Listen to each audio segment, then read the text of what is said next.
Ndabaramutse mwese muriko muradukurikira nongera kubipfuza ibihe vyiza aho muherereye, ndanabifuriza kugubwa neza kuri uyu wa gatandatu w'igenekezo rya gatandatu, ukwezi kwa gatandatu umwaka w'2026, umunsi w'umugisha kuri mwebwe mwese na cane cane abatumviriza bari mu makambi y'impunzi, abatumviriza bari hirya no hino kw'isi baciye kuri www.radio Peace FM .com, n'abatumviriza mu makambi y'impunzi, abafise uko batuba bari mu mabohero mwese tukabifuza ibihe vyiza. Impamvu muno mwanya ngiye kubashikiriza kino kiganiro ni makuru y'ibanga Radio Peace FM ijwi ry'ugwaruka iheruka kuronka ku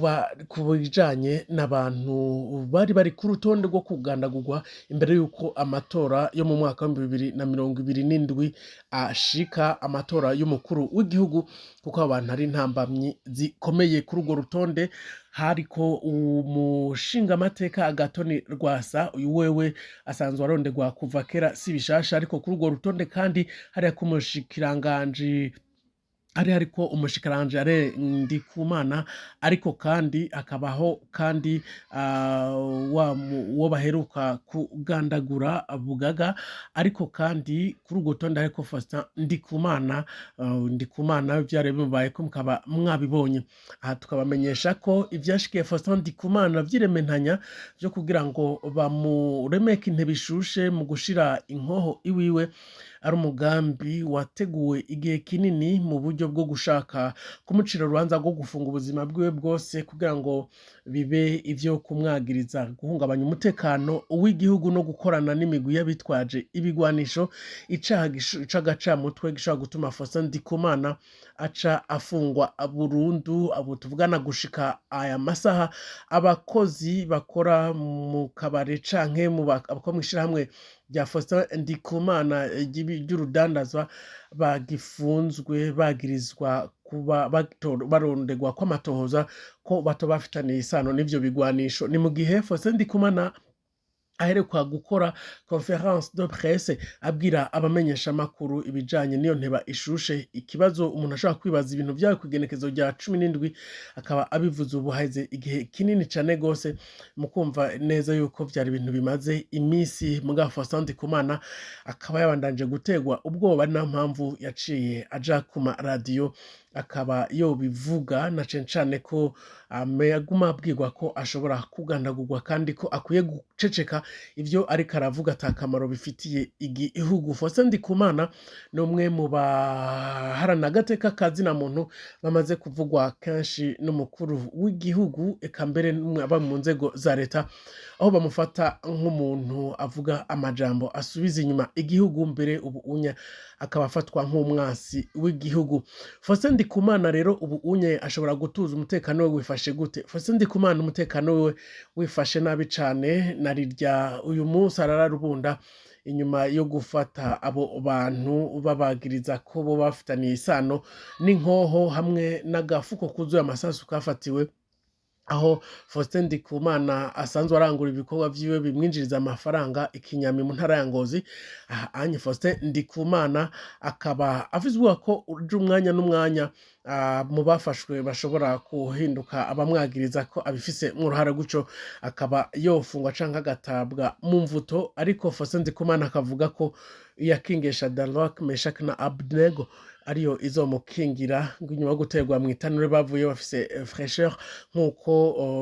yabivuze ku munsi w'ejo muri video iriguye iracacana ko ku mbuga ngurukana bumenyi. Aha anyi tugaruka mu nshingamateka Agathon Rwasa, nawe yari kuri urwo rutonde rw'abantu batezwa gushika mu mwaka w'2027 batakiri bazima, kugira ngo amatora agende neza, kuko uyu unya ari umwe mu bagaragara neza mu bagwanya leta y'u Burundi ko afata iya mbere basigaye mu gihugu. Agathon Rwasa yagiye arahushwa incuro nyinshi kugandagurwa, eka mbere n'amanama yagiye araba, ahubwo agasanga Agathon Rwasa yabimenye, guco akabona kurokoka mwene ako kaje karamana bikamusimba gushika n'uyu munsi. Agatonyi Rwasa ibi bibaye inyuma y'aho yamenyesheje mw'ibanga abamwegereye bavuga ko ashobora kwitoza, ariko abakurikiranira hafi ibijanye n'integuro igenga ivy'amatora bakabona ko umushingamateka Agatonyi Rwasa adafise aho ashobora kumenera, na cane cane ko bagiye barashiramwo inzira zose bazishiramwo ingufure, inzira zose ashobora kumenera amakuru y'ibanga, avuga ko hoba hariho ama negociation canke ukuganira canke ibiganiro biriko birakogwa hirya no hino, tudashimye kugaruka ko no gutanga ama detail yose kuko ata burenganzira babiduhereye, mugabo gushika ubu tuvugana abanywanyi ba Agatonyi Rwasa bose baryamiye amajanja bazi ko azoseruka mu matora y'umukuru w'igihugu yo mu mwaka wa 2027, abandi bakavyamirira kure bagerageje kuraba ukuntu urubuga rwa politike rwugaye hirya no hino atanaho bashobora kuronka bamenera. Ivya Bugaga yahora ari muri seni vyose sinobigarukako, ariko n'umwe mu bari biteze ko adashobora kwemera ibikosa canke amanyanga ashobora kuba muri ico gihe, wewe sindamuteba ko murazi ko baciye bamugandagura uyu musi, murazi ko n'umuryango wamaze kwihanagura kandi vyose vyamaze guhera. Aha rero reka ngaruke kuri Agatonyi Rwasa. Agatonyi Rwasa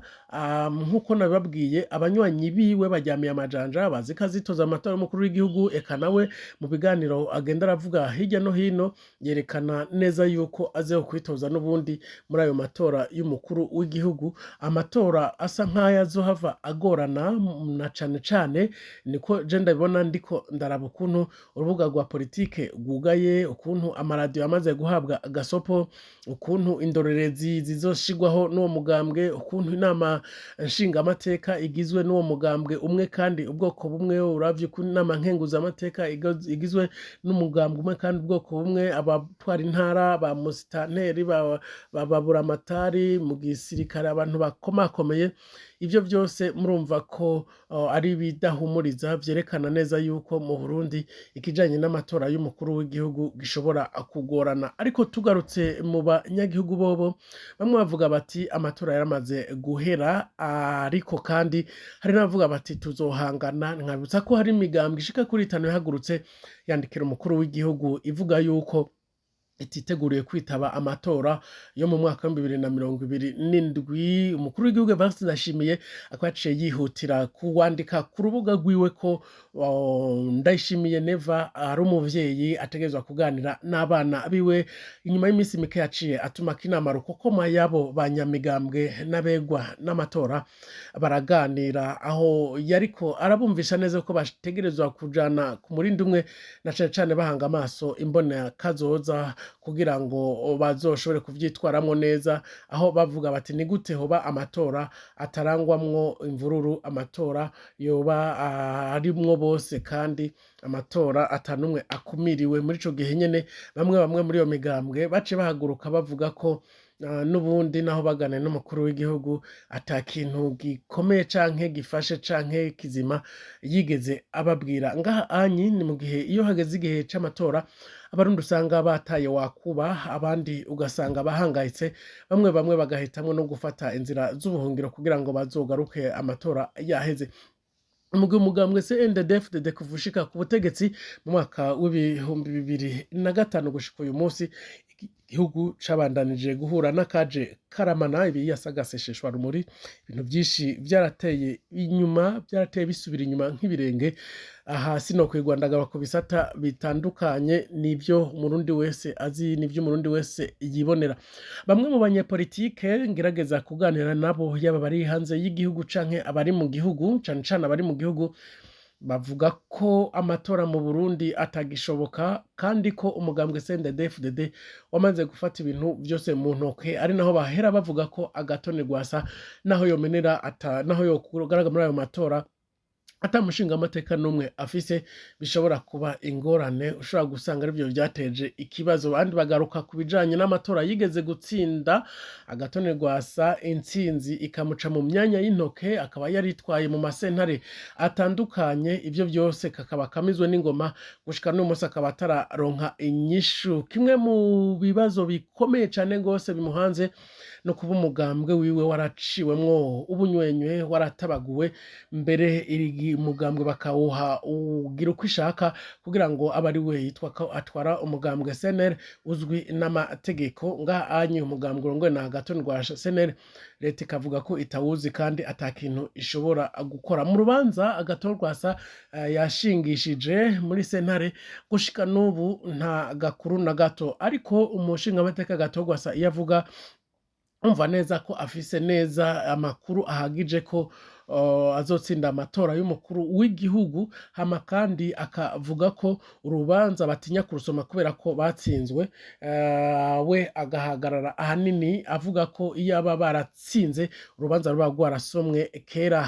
anye Agathon Rwasa akavuga ko ashobora no gusubizwa umugambwe wiwe atacamira. Ndabibutse ko kandi mu gihe c'amatora amaradiyo afasha ibintu bikomeye cane cane aba bari ku ma bureau de vote mu ntara zitandukanye hirya no hino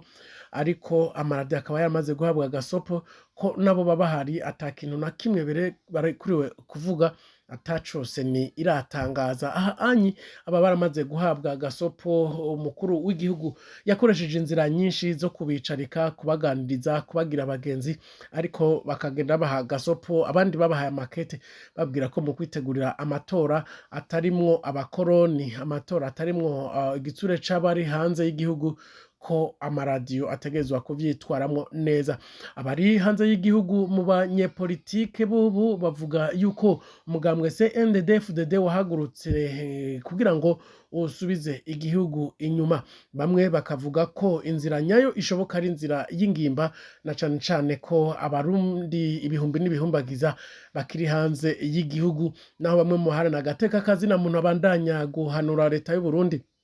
basaba ko abahunze boganira kugira ngo bahunguke kuko ngo amahoro adashobora kuboneka mu gihugu gifise ibihumbi n'ibihumbagiza hanze y'igihugu ataniterambere na rimwe rishoboka leta y'u Burundi ikiinya ntaco ishima kukivuga ko uretse abo banyepolitike benshi bari hanze y'igihugu n'abarundi bari mu bihugu bitandukanye bagenda bavuga ko gutaha mu Burundi ari ku nguvu mbere abo twashoboye kuganira mu buryo bw'ibanga bamwe bakavuga neza yuko ari bikorwa bizofata inzira atari kera na cane cane ko bavuga ko imyaka 10 y'ubuhungiro iryana bakanaraba akarorero ku ntwaro yahoze iri mu gihugu kibanye c'u Rwanda intwaro ya Juvenal Habyarimana aho yashaka ko abanyarwanda bamwe bari barahunze bahera hanze y'igihugu akabandanya kubima uburenganzira bwabo akanka ko bataha abandi akabima ubunyarwanda akavuga ko igihugu cuzuye ariko no munsi bavuye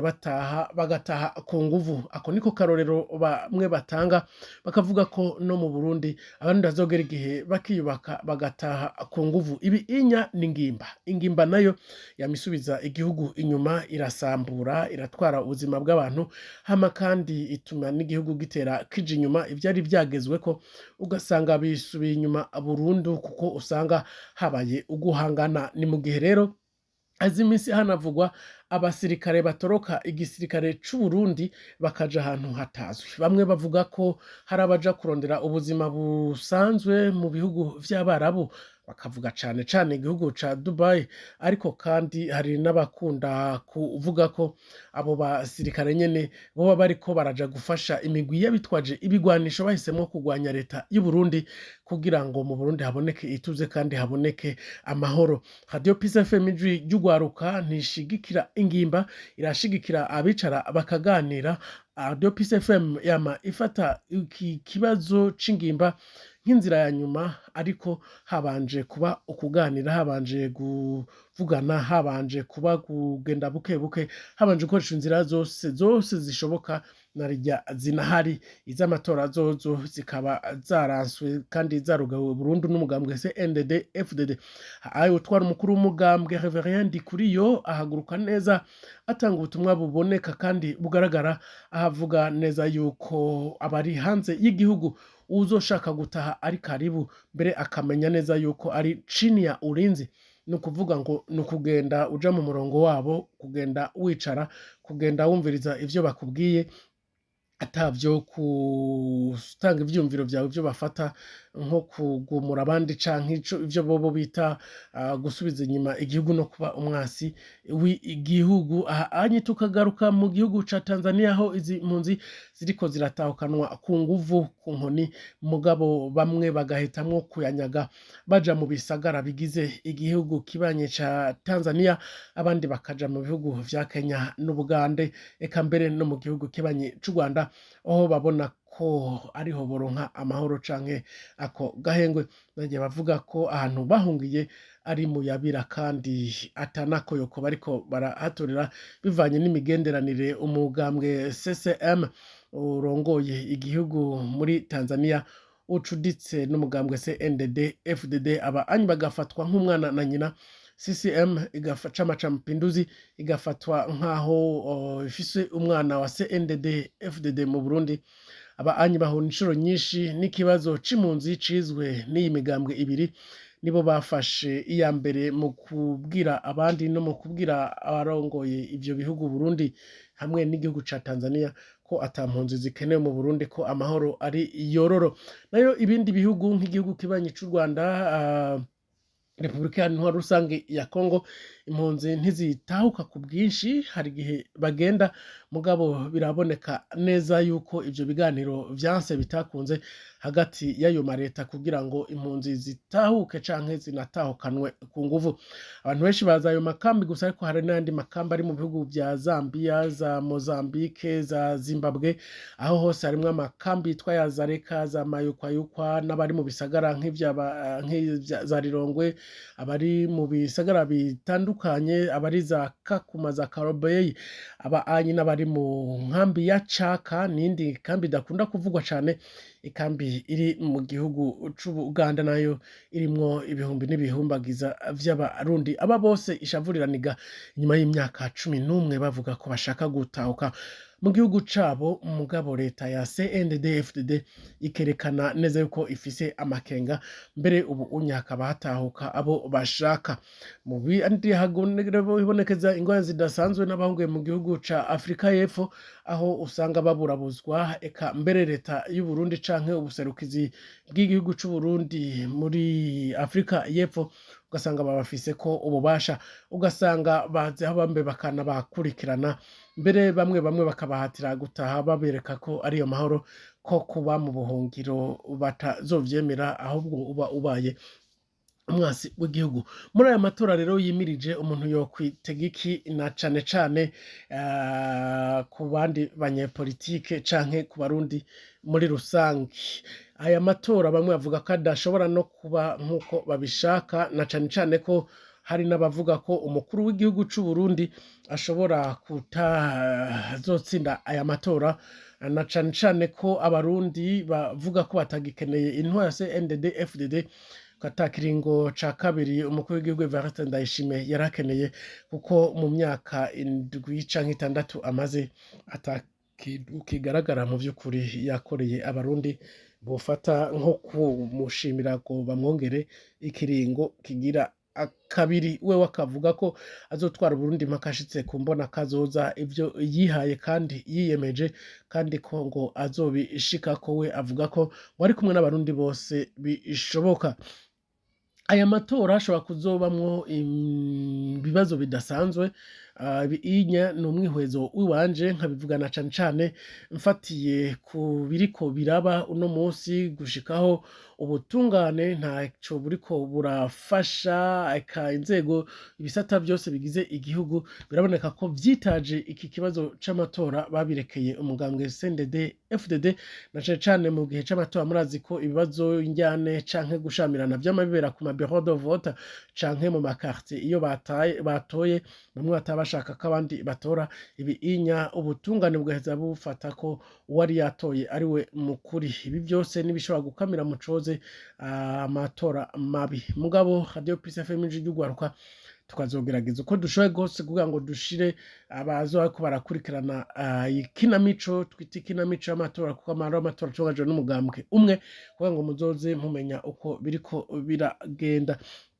Dusozera ndagaruke mu gihe himirije amatora ingorane ziriko ziraba, aho ariko haribonekeza ingeso zidasanzwe z'urwaruka rw'imbonerakure barengera kuri bagenzi babo bakanigagura bagafunga iminsi 2 bagaca babarekura. Ubu rero abanyagihugu bakaba baca bashima kwihanira. Aha anye tukavuga, ngira mwarabibonye ku mbuga ngurukana bumenyi, aba bashika kuri 3 baherukwa gukubitwa mpaka bose batswe ubuzima bakihanira kubera ko babona ubutungane budaheza ngo bubahanire mu gihe bakoze amabi nk'ayo. Niyo bafunzwe bamara umunsi umwe canke 2 bagaca baheza bakarekurwa bagasubira gukizura. Muri make rero nari nifuje ko tuganira ndabaha update ku bijanye n'amatora nkuko nzohora ndabibaha. Ico nzoza ndamenya cose ku matora nzoza ndakibashikiriza kugira ngo mumenye iyo biva niyo bija naho bigeze. Bandanye kugira ibihe vyiza. Je nitwa Jo Philbert Karangwa, mubandanye kugwa neza aho muri hirya no hino. Ciao ciao.